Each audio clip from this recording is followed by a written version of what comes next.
രാജ്യം കാത്തിരുന്ന ലഡാക്കിലെ ചൈനീസ് അതിർത്തിയിലേക്കുള്ള ആ മാർച്ച് ഇന്നു നടക്കില്ല.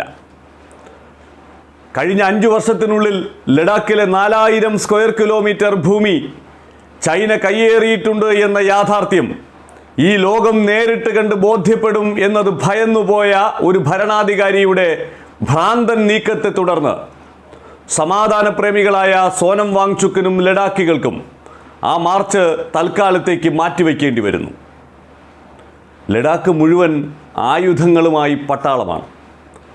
ലേയിലേക്കുള്ള വഴികൾ മുഴുവൻ അടച്ചിരിക്കുന്നു. ഒരു മനുഷ്യനും അങ്ങോട്ടും ഇങ്ങോട്ടും സഞ്ചരിക്കാൻ കഴിയാത്ത വിധത്തിൽ 144 പ്രഖ്യാപിച്ചിരിക്കുന്നു. ഇന്റർനെറ്റ് നിരോധിച്ചിരിക്കുന്നു. വലിയ ദേശസുരക്ഷയെ ബാധിക്കുന്ന എന്തോ പ്രശ്നം അവിടെ നടക്കാൻ പോകുന്നു എന്നുള്ള പ്രതീതി സൃഷ്ടിച്ചിരിക്കുന്നു. അതിനിടയിൽ BJP-ക്കാരെ ഇറക്കി ഈ മാർച്ചിനിടയിൽ സംഘർഷമുണ്ടാക്കാനുള്ള നീക്കവും നടക്കുന്നു എന്ന റിപ്പോർട്ടുകളെ തുടർന്നാണ് ചൈനീസ് അതിർത്തിയിലേക്ക് നടത്താനിരുന്ന മാർച്ച് മാറ്റിവെക്കാൻ തങ്ങൾ നിർബന്ധിതരായത് എന്ന് സോനം വാങ്ചുക്കും ലഡാക്കിലെ ആ മാർച്ചിൻ്റെ സംഘാടകരും വ്യക്തമാക്കുന്നു. എന്തൊരവസ്ഥയാണ് എന്ന് ആലോചിച്ചു നോക്കൂ. ഒരു മാർച്ച് തുടങ്ങും മുമ്പേ നരേന്ദ്രമോദി തോൽക്കുകയാണ്. 10,000-കണക്കിന് മനുഷ്യർ ലഡാക്കിലെ ചൈനീസ് അതിർത്തിയായ ചാങ്താങ്ങിലേക്ക് മാർച്ച് ചെയ്യുമെന്നും ചൈന കഴിഞ്ഞ 5 വർഷത്തിനുള്ളിൽ കയ്യേറിയ 4000 ഏക്കർ ഭൂമിയുടെ വിശദാംശങ്ങൾ ഈ ലോകത്തിന് കാട്ടിക്കൊടുക്കുമെന്നും പറഞ്ഞ നിമിഷം മുതൽ നരേന്ദ്രമോദിയുടെയും BJP-യുടെയും മുട്ടിടിച്ച് തുടങ്ങിയതാണ്.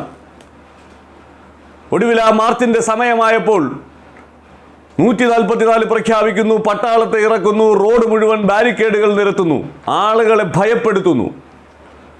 31 ദിവസം സമാധാനപരമായി നിരാഹാര സമരം നടത്തിയ സോനം വാങ്ചുക്കും അദ്ദേഹത്തിൻ്റെ ഒപ്പമുള്ള മനുഷ്യരും അവർ സമാധാനപ്രേമികളാണ്. മഹാത്മാഗാന്ധിയുടെ ദണ്ഡി യാത്രയുടെ മാതൃകയിലാണ് ഞങ്ങൾ ഈ മാർച്ച് നടത്തുന്നത് എന്നവർ നേരത്തെ പ്രഖ്യാപിച്ചതാണ്. അവരെ നേരിടാൻ എന്തിനാണ് ഈ യുദ്ധസന്നാഹം? നരേന്ദ്രമോദി തെറ്റുകാരനല്ലെങ്കിൽ എന്തിന് ഈ മാർച്ച് നിരോധിക്കണം? എന്തിനവരെ വേട്ടയാടാനുള്ള നീക്കം നടത്തണം? അവർ പോയി കാണിച്ചു കൊടുക്കട്ടെ, അവിടെ ഒന്നും സംഭവിച്ചിട്ടില്ല എന്നാണെങ്കിൽ. ഇത് ആ മാർച്ച് തടഞ്ഞുവെങ്കിലും അത് മാറ്റിവെക്കേണ്ടി വന്നുവെങ്കിലും അതിൻ്റെ ലക്ഷ്യം പൂർത്തിയായിരിക്കുകയാണ്. इस ओवर रिएक्शन में ही फसाद दंगे होने का बहुत डर है. इन दोनों संभावनाओं को देखते हुए हमें लग रहा है कि हमारा जो मकसद था मेन, जो कि जागरूकता भारत भर में सारे नागरिकों में, ताकि वो अपने फैसले खुद कर सकें चुनावों में भी, कि लद्दाख के साथ क्या हो रहा है, लद्दाख के चरवाहों और भारत के सीमा पर क्या हो रहा है, तो ये हमारा मेन मकसद था. तो इस तरह के अभी के हालात को देखते हुए हमें ये लग रहा है कि अभी जो सरकार है वो एक तरह से एक पागल हाथी की तरह बर्ताव कर रही है. ഇനി ഒരു മാർച്ചിൻ്റെ ഒന്നും ആവശ്യമില്ല. സോനം വാങ്ചുക്ക് പിന്നീടെങ്ങാനും അവിടെ പോയി ഒരു വീഡിയോ പിടിച്ച് ഈ നാടിനോട് പറഞ്ഞാൽ മതി. കാരണം നരേന്ദ്രമോദി ഇപ്പോൾ തന്നെ കുറ്റം സമ്മതിച്ചിരിക്കുന്നു. ഇതുവരെ പറഞ്ഞതെല്ലാം നുണകളായിരുന്നു എന്ന് ബോധ്യപ്പെടുന്നു. 4000 സ്ക്വയർ കിലോമീറ്റർ ഭൂമി ചൈന കയ്യേറിയിട്ടുണ്ട് എന്ന് സോനം വാങ്ചുക്ക് പറയുന്നത് ശരിയാണ് എന്ന് ഈ ലോകത്തിന് ബോധ്യപ്പെടുകയാണ് മോദിയുടെ ഈ മണ്ടൻ തീരുമാനത്തിലൂടെ. ഈ ചാങ്താങ്ങിൻ്റെ വടക്കൻ പ്രദേശത്താണ് ചൈനയുടെ കയ്യേറ്റം. അതിൻ്റെ തെക്കൻ പ്രദേശത്ത് വ്യാപകമായി ഈ വലിയ വലിയ മുതലാളിമാർ വന്ന് 20,000 സ്ക്വയർ കിലോമീറ്ററോളം ഭൂമി സോളാർ പ്ലാന്റുകൾ സ്ഥാപിക്കാനെന്നുള്ള പേരിൽ പിടിച്ചെടുക്കുകയാണ്. അവിടുത്തെ ട്രൈബൽസിനെ സംബന്ധിച്ചിടത്തോളം അവർ ആടുകളെ മേച്ച് ജീവിച്ചിരുന്ന നല്ല പച്ചപ്പുൽമേടുകളൊക്കെ നഷ്ടമാവുകയാണ്. അപ്പോൾ ഒരു വശത്ത് മോദിയുടെ സുഹൃത്തുക്കളായ മുതലാളിമാർ, മറുവശത്ത് ചൈന. ഒരു നാടിനെ അപ്പാടെ നശിപ്പിക്കുന്ന ആ നീക്കത്തിനെതിരായ കൃത്യമായ തുറന്നുകാട്ടൽ ഉണ്ടാകുമെന്ന് ഭയന്ന് നരേന്ദ്രമോദി ആ പശ്മിന മാർച്ച് നിരോധിക്കുമ്പോൾ, അത് മാറ്റിവെക്കാൻ അതിൻ്റെ സംഘാടകർ നിർബന്ധിതരാകുമ്പോൾ, ഒരു സാധാരണക്കാരനായ മനുഷ്യന് മുന്നിൽ നരേന്ദ്രമോദിയുടെ സകല വീമ്പും പൊളിഞ്ഞടുങ്ങുന്നു എന്നാണ് ഈ രാജ്യത്തിന് ബോധ്യപ്പെടുന്നത്. ചൈനീസ് കയ്യേറ്റം സമ്മതിച്ചു തരുന്നതിന് തുല്യമാണ് നരേന്ദ്രമോദിയുടെ ഈ നീക്കം. അതുതന്നെയാണ് സോനം വാങ്ചുക്ക് ഈ പരിപാടി മാറ്റിവെച്ചുകൊണ്ട് നടത്തിയ പ്രഖ്യാപനത്തിൽ അദ്ദേഹം വ്യക്തമാക്കുന്നതും തുടങ്ങും മുമ്പേ വിജയിച്ച പശ്മിന മാർച്ച്. कि इस हालत के बारे में देश भर में जागरूकता फैलाना ताकि सारे नागरिकों को पता चले कि लद्दाख क्यों संरक्षण की मांग कर रहा है और बिना संरक्षण के लद्दाख पर, लद्दाख के चरवाहों पर, लद्दाख के जनजातीय ट्राइबल इंडिजिनस नोमैडिक हर्डर्स पर क्या गुजर रही है, उनके ज़मीनों के साथ क्या हो रहा है, ये अवेयरनेस, ये जागरूकता फैलाना हमारा मेन मकसद था.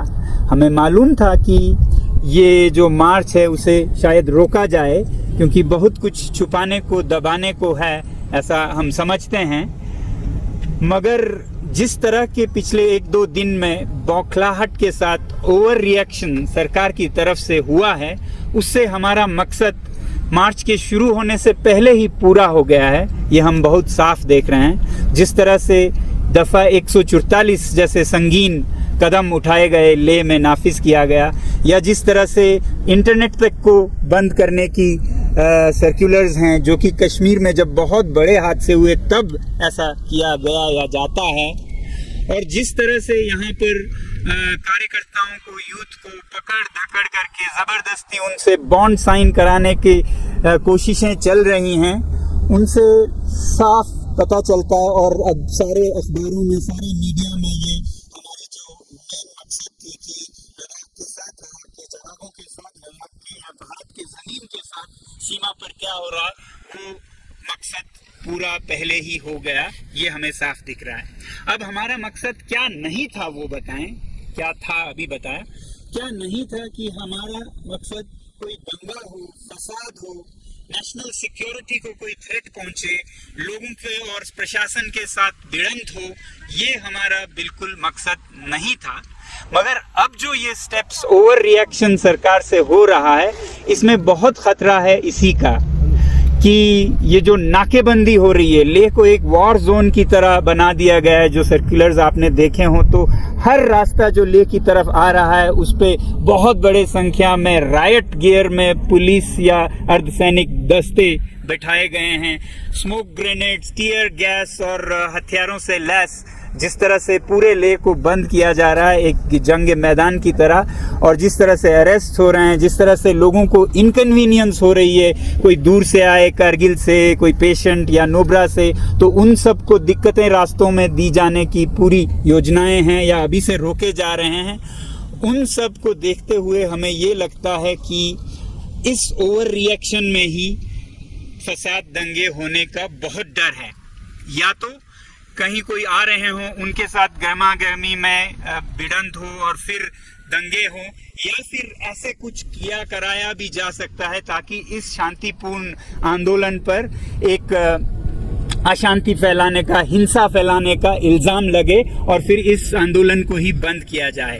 इन दोनों संभावनाओं को देखते हुए हमें लग रहा है कि हमारा जो मकसद था मेन, जो कि जागरूकता भारत भर में सारे नागरिकों में, ताकि वो अपने फैसले खुद कर सकें चुनावों में भी कि लद्दाख के साथ क्या हो रहा है, लद्दाख के चरवाहों और भारत के सीमा पर क्या हो रहा है, तो ये हमारा मेन मकसद था.